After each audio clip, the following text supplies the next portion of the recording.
When I decided to end that relationship, that was kind of the beginning of me taking responsibility for the life experience that I was creating for myself.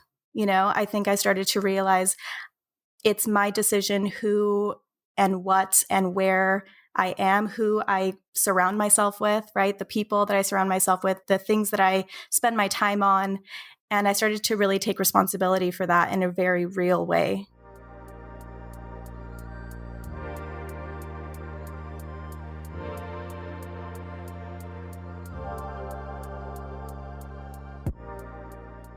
Welcome to Living Once Twice, a lifestyle design and personal adventure podcast. My name is Justin. Come with me as I'm here to help you chart your course for creating the fulfilling life you desire. Join me as every Wednesday we'll dive into the inspiring guest stories, remarkable science, and useful strategies to help you create the momentum you need to take action towards designing your dream life. Remember, your dream life is waiting for you. It's time to go for it. You deserve it.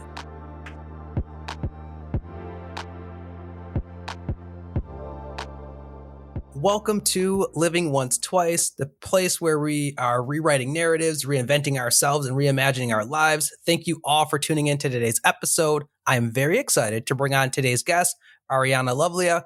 Ariana is an entrepreneur, yoga teacher, self-love, and mindset coach that helps her community and clients work through personal limitations, past conditioning, and mindset blocks in order to shift into a deeper and more loving relationship to self. Ariana, welcome to the show. How are you? Thank you so much. I'm good. How are you? Life is good on this side of the screen. I'm just excited because before we dive into it, and you and I were just kind of catching up a little bit, and yes, a bunch of great insight to share with our listeners, but giving folks context, you and I met like over 10 years ago. Yeah. One of the dopest experiences ever. EF College Tour, London, Rome, Paris trip. So it's just, that was such a beautiful adventure and getting to chat with you. And I'm, like I mentioned earlier, grateful for social media just to be able to also stay in touch with folks. I came across your work, the amazing work that you're doing and the ways that you are leaning into your purpose and your passion in the world. And it's just so excited to get to catch up with you and then have this really enriching and I know inspiring conversation. Yeah, honestly, it's so good to see your face again. It's so cool to chat with you. And it's so wild that it's been over 10 years since that trip. I don't know if you remember, I actually turned 21 on that trip. Wow. Okay. Yeah.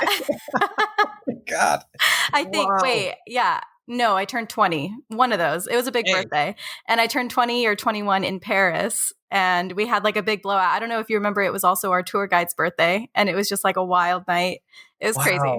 So much fun. Was our tour guide Jake or no? No, she was blonde and I can't remember her name. She was so much fun. Or something like I do remember. Daisy? Yeah. Daisy. Oh, Daisy. Okay. Yeah.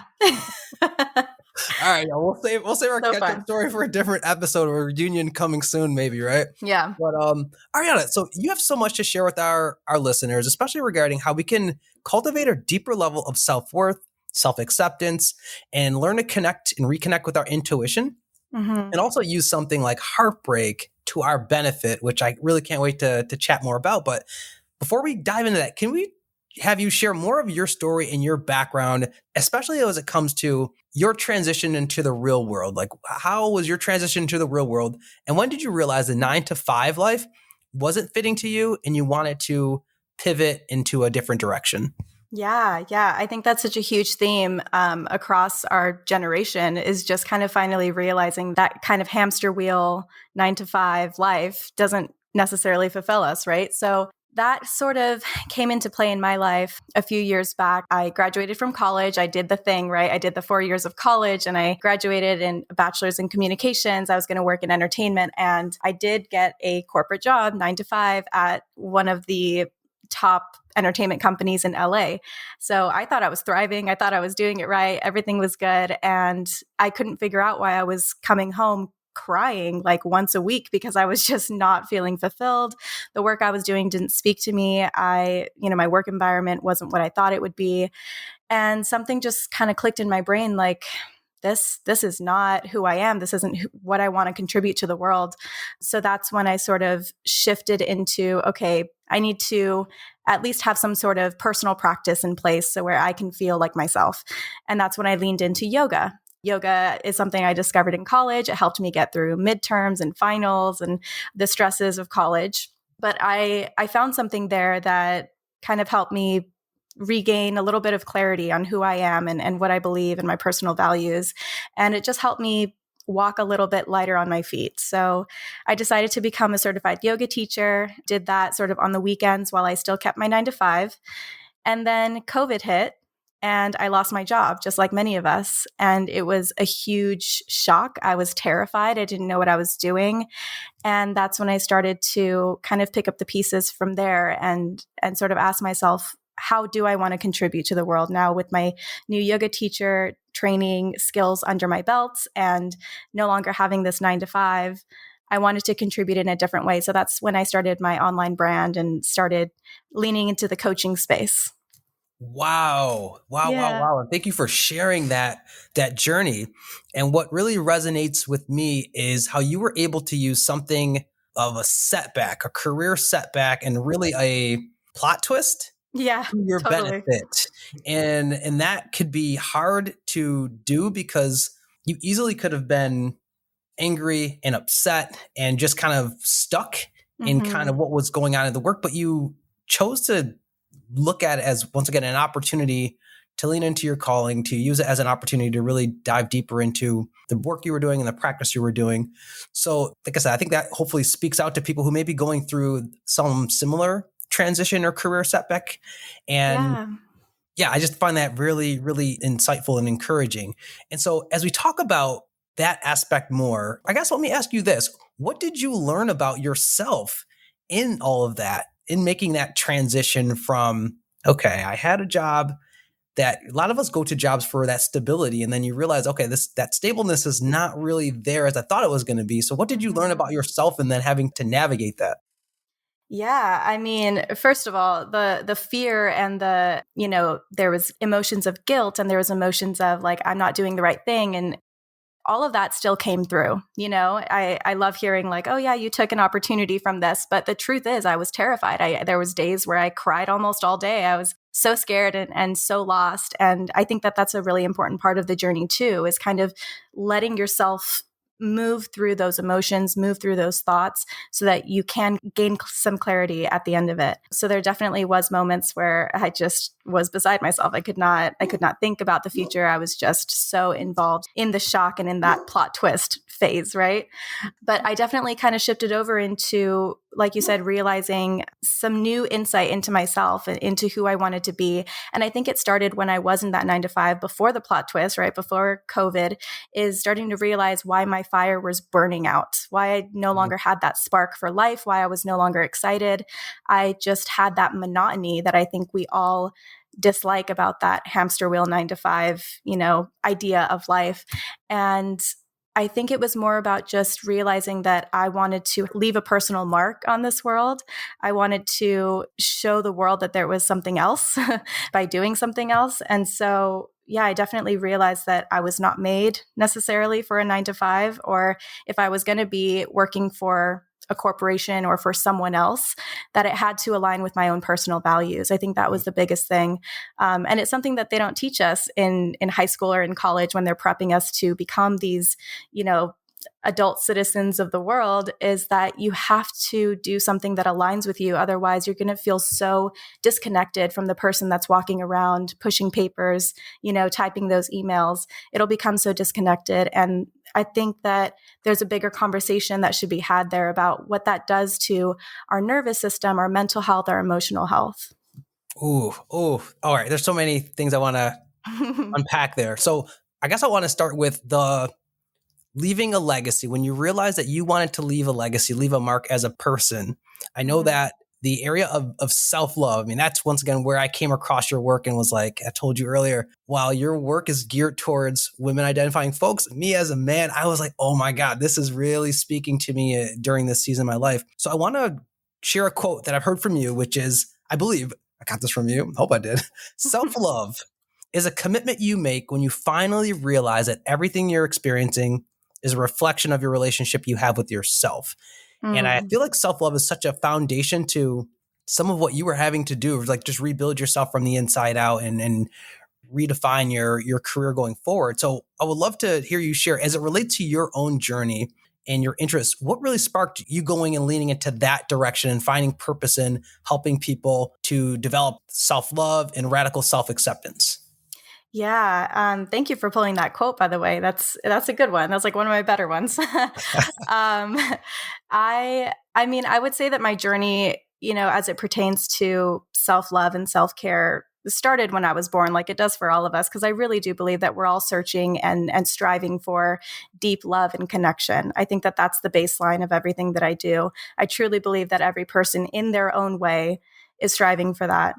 But really there was a time in my life where it really catapulted, I guess, how important I realized self-love was. And that was when I ended an emotionally and mentally abusive relationship that I was in my very early 20s.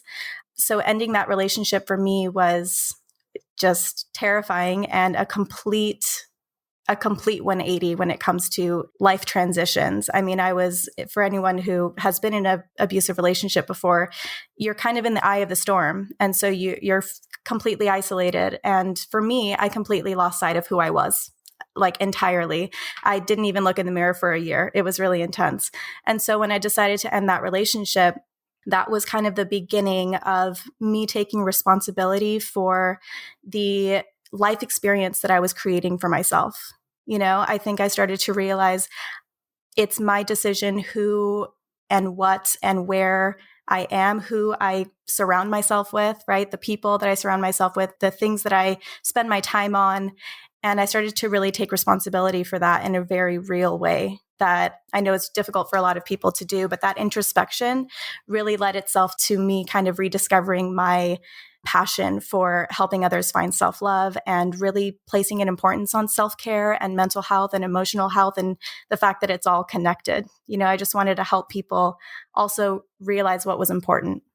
Oh, yeah. I appreciate you sharing that journey and especially your vulnerability and sharing like the relationship and kind of the dynamic that was going on there. And something that sticks out to me is you were talking about how it was an opportunity for you to take responsibility back. But when you're in the eye of the storm, like you're saying, there's the emotion of the situation. There's dynamics that come into play. I mean, I'm having Dr. Nima come on who talks about sometimes we trauma bond. So some of us are trying to almost in a relationship heal unresolved trauma within ourselves, within that person. So 100%. we're not able to kind of see outside that. So for people in there who may be in a relationship of that nature, where they're just not able to kind of see from the outside looking in, is there any advice you could tell them about whether it's giving themselves grace or just understanding that like it's not easy? Where yes, your friends might be coming along and saying, well, that's unhealthy, or other people might be saying X, Y, and Z. But when you're in the midst of it, like you said, it's not as easy said as done to just detach from a situation like that. Yeah, not at all. I remember having those conversations with people who really loved me, and I just couldn't see past, my own relationship with this person. So for anyone in that situation, it's such a personal journey, but I would say that you are the driver in the seat of your own life. You really have to understand the power that you have within yourself, the magic that you are as a person, and that you can actually design a life that looks and feels and sounds completely different than the one that you're leading now.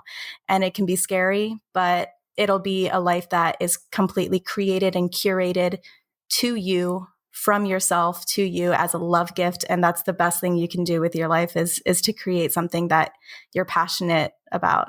So, and that's where I want to go next. All right. I want to talk about that creation piece. So, and you speak about this so eloquently of how we can use seasons of transition, of heartbreak to our advantage, to our benefit. So I would like to hear you share, what are some steps that you had to take to start to get back to yourself, or to once again use that transition and that season of your life to your advantage of now creating a new life and reimagining new possibilities for yourself? Yeah, I think that the first step always in any sort of season of transition is really allowing yourself to feel what is coming up, because anything that's coming up for you, whether it's something that's tied into a, childhood trauma, or it's something that's tied to, a struggle, some other struggle in your life, it's coming up for a reason. It's coming up so that it can be felt and moved through, and so it can be released.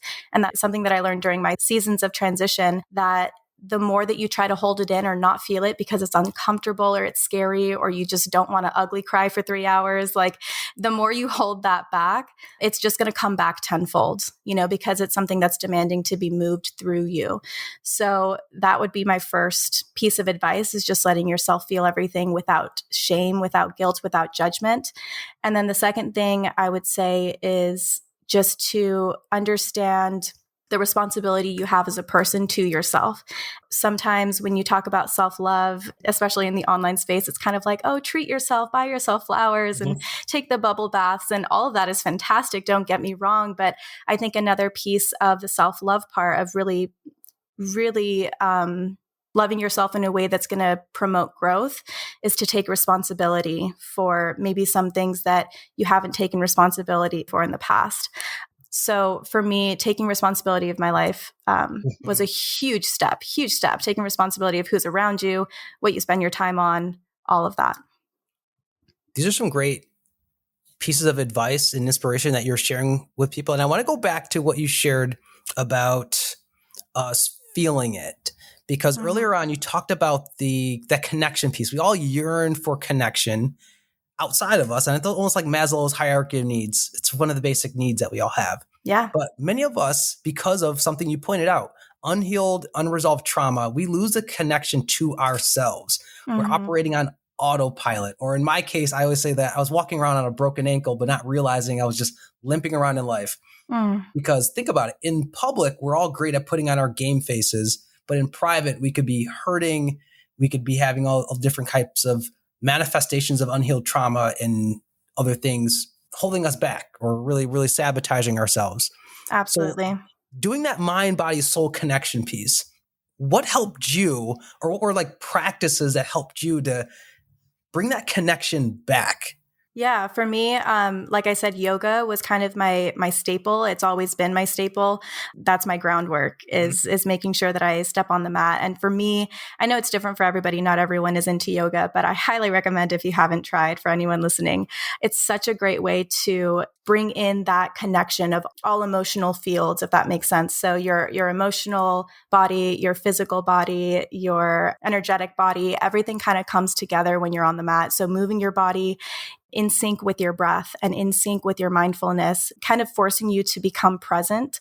At least that's what it did for me. And that was such a profound experience that I had every single time that I stepped on the mat. So that was just my experience. For some people, it's meditation. For some people, it's writing. I've been writing since I was 6 years old. So I also have 20 journals that I've written in and filled up. Something that brings you back to the present moment, whatever it is, as long as it's healthy.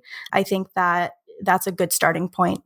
Oh, I love this, because you talk about, yes, you have to feel it.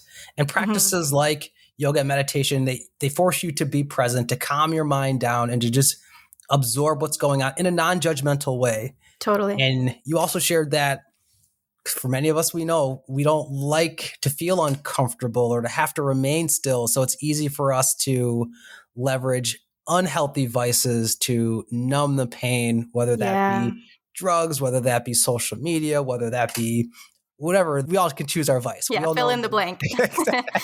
Exactly.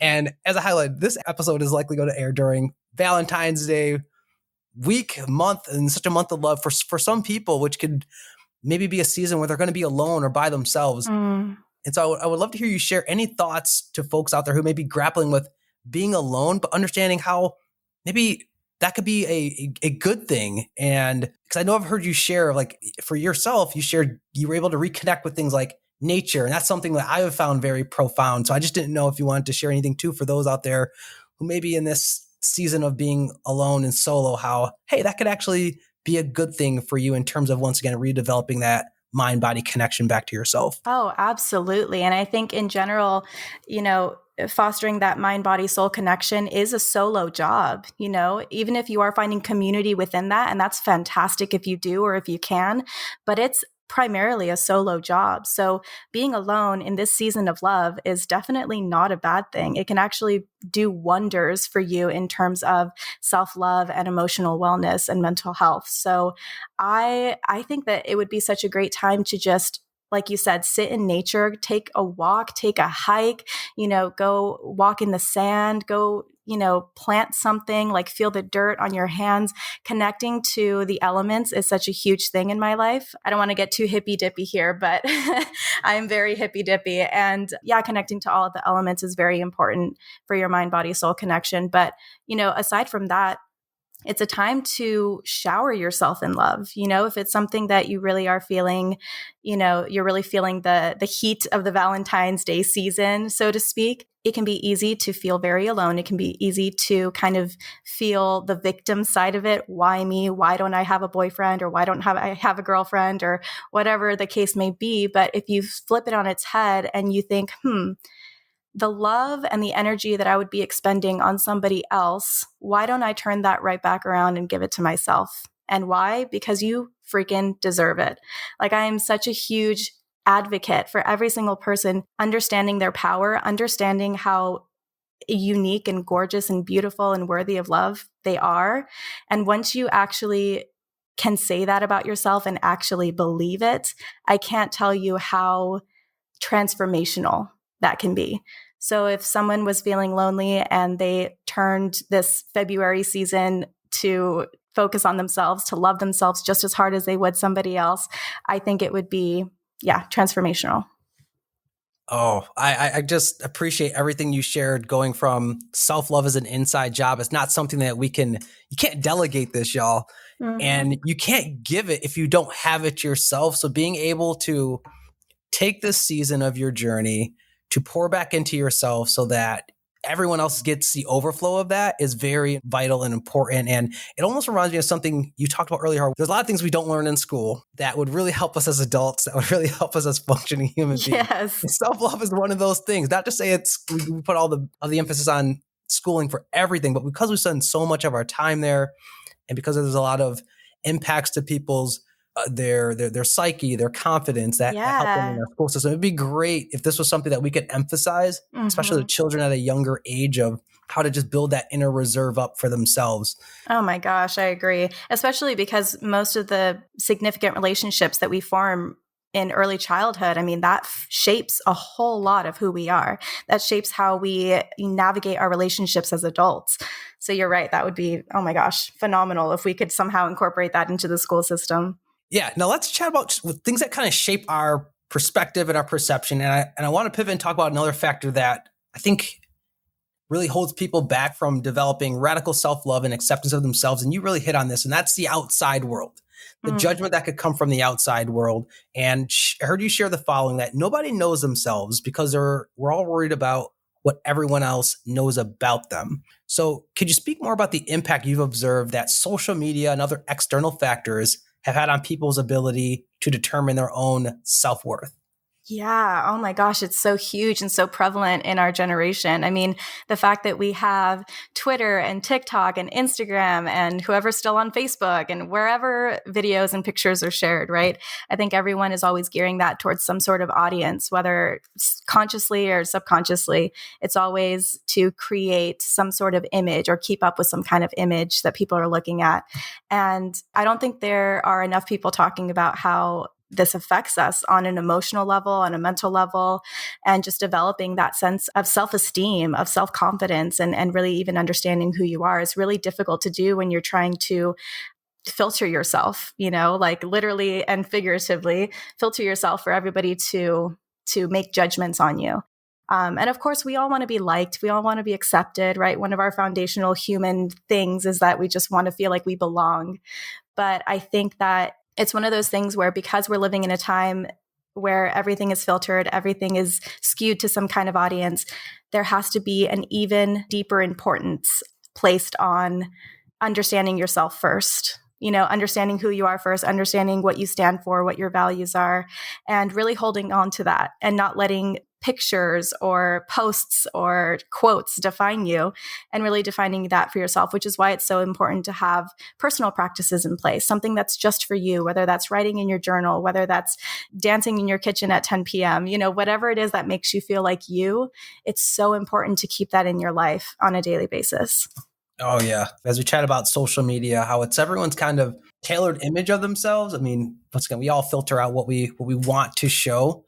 Mm-hmm. But it can become so hard. And you talked about the influence that we all have on each other, or we allow things like social media to have on us and the impact of it. And that makes it even more important for us to make sure that we've built a very solid foundation of self-love, self-acceptance in ourselves to be able to weather those triggers, those triggering things that are going to happen as we're looking at our friends getting married or getting engaged or getting jobs and just different things going on. We could easily become absorbed and go down a rabbit hole with that. But if we can develop that secure nature in ourselves, and instead of us coming across judging them, we're congratulating them or really honoring that, hey, they probably had to go some journey or some route to get there. So kudos to them on what they're achieving.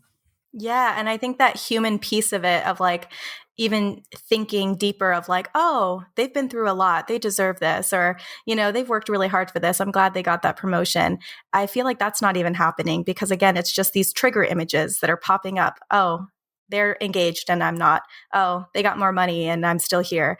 Whatever it is that causes that comparison. And I think you're right. There needs to be that deeper level of like, they're a person too. And I'm happy that they're happy, because that kind of contributes to just a better society in general. When people are happy and thriving, then that means that you have space to do that as well, So I think it's really hard to do in today's day and age, obviously. But again, if we have practices in place to kind of keep us level-headed, keep us cheering on for ourselves and being our own personal cheerleader, and then therefore everybody else kind of gets a version of that too. If you're excited for your own life and you're proud of yourself, then it leads you to be more happy and more graceful when it comes to seeing what other people are doing in their lives and not so much comparing.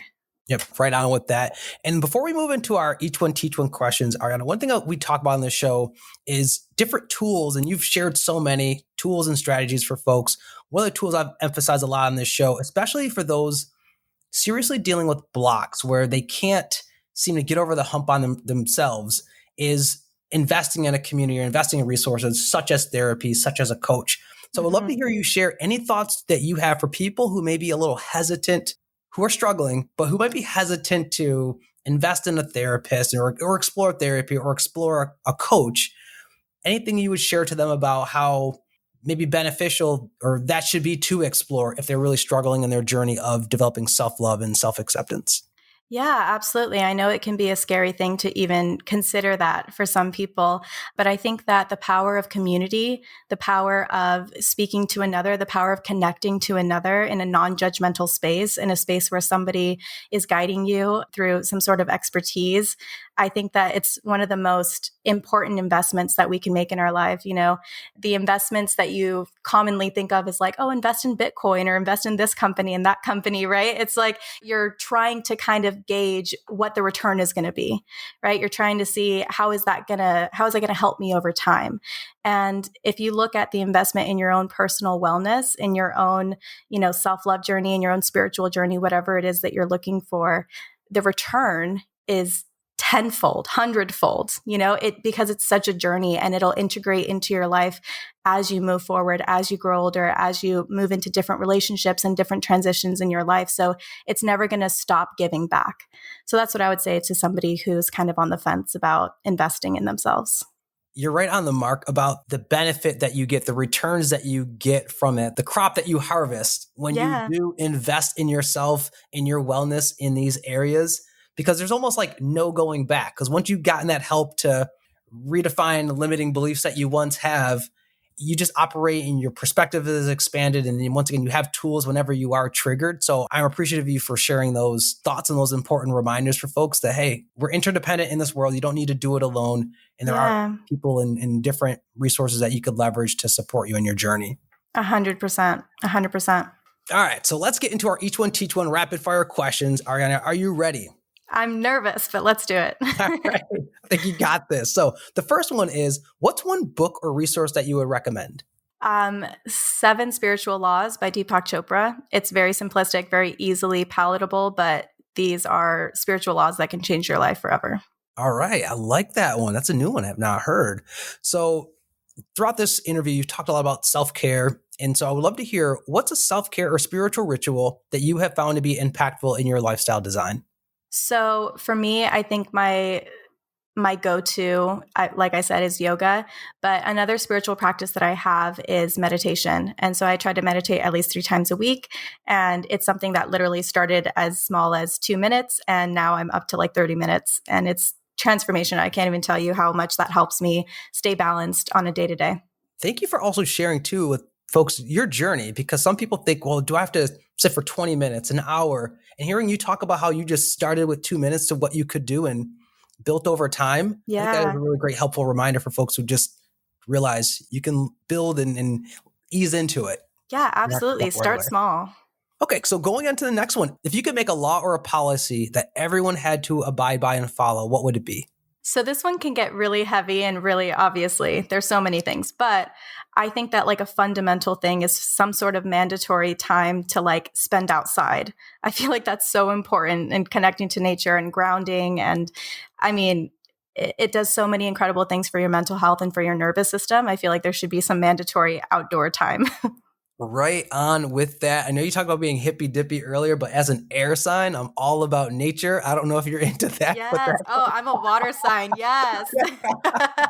all right. So that makes sense of why you need to be in nature, in water. And Mm-hmm. I know they've done studies on this where like 50, 60 years ago, we spent a lot more time in nature then than we do now. And Yeah. they based it off of like references to nature in songs or movies. I mean, we're in an age now where it's all about our phones and we're in front of computer screens. So we've really disconnected with nature, unfortunately. Yeah, and it's so important, I think, to get back to the roots, right? Get back to kind of who we are as a human species. We need to be out in nature more than we are. It's not natural for us to be in front of a screen for 8+ hours a day. Exactly. Nope. Right on with that. So another one I wanted to ask you is trying to think, what's one limiting belief that you once held about yourself or believed about yourself that is no longer true? Oof, this one. I'm going to be really, I guess I'll be really vulnerable here. A belief that I had for a long time was that I was not smart enough to make a lot of money. And that was a really tough one. Like obviously that's super vulnerable. And it's something that still kind of gets triggered now, but now I have all the tools under my tool belt, as you say, to kind of navigate through that. But yeah, it was really difficult. I didn't think I was smart enough to be as successful as I wanted to be. And yeah, it's a constant thing that I'm navigating through, but I kind of push through the thick of it, I think. Okay. And if you don't mind me asking, is there anything you would offer if someone else has a similar current belief that they're trying to rewrite? Anything, any affirmation that you would tell to them to think about to help rewrite that narrative? Yeah, well, I have so many affirmations. One of the things that I think would be very beneficial to someone with a similar limiting belief, something that really helped me was a visualization exercise. So I actually had a coach who helped me through a visualization exercise. Again, it's very important to invest in yourself. So I had a coach that led me through a visualization, and it let me kind of pinpoint where that thought started in my childhood and how it kind of grew into something that I couldn't control. So I would definitely say something like that. As far as an affirmation, I would say something like, I am smart and I am unique and nobody else in the world thinks the way that I think. And that's a great thing.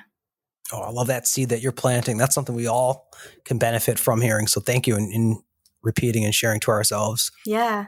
And so for our last question that I ask all of our guests, I'm asking all of our guests this season, if there is one thing that you could leave the world, what would you want us to take away from the legacy of your life? Oh man, so many things. But I think overall, just the importance of loving yourself and therefore being able to love each other. I think that that's kind of the ultimate goal. Like I said, we're all striving for that deep love and deep connection. So I think that's the kind of legacy that I want to leave behind, that's my core value, and that I tried to spread that everywhere I went. Oh, you are. Once again, the energy of your work is what kind of attracted me to be like, I got to reach out and have you on to talk about this topic that so many of us have a void, or we just have a misperception or conception of how to develop love. And it's something we also Yeah. sometimes leverage and think it comes from the outside, but it doesn't. So having you just emphasize how important it is for us to start with ourselves and cultivating that. I appreciate your work. Absolutely. So Ariana, what is next for you, and where can people go to learn more about you and find out more about what you're doing? Yeah, so you guys can visit me on ariana.lovelia. That's my Instagram handle. arianalovelia.com is my website. I basically take in clients 3 months at a time, and we work on cultivating self-love through different healing modalities, through movement, through yoga, through meditation, through writing exercises, whatever works for the client. So I partner with my clients very closely, and I hold them close to my heart if you are interested in that. Other than that, I mean, you can just follow me, and I'm going to be sharing my journey as long as I can.